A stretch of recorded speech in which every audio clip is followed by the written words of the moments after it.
এফালে মেচিন লাগি গ'ল।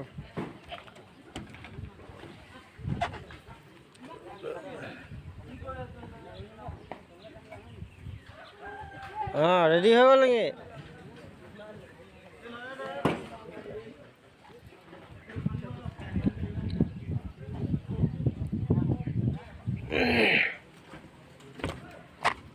আমাৰ হেড মিস্ত্ৰীটো দেখাই দিওঁ।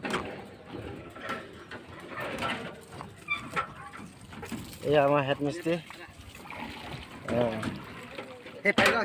ইঞ্জিনিয়াৰ হেড মিস্ত্ৰী ন? এইটো ঘৰটো তাৰ হেৰিতে বহিছে, বনিছে গোটেইটো।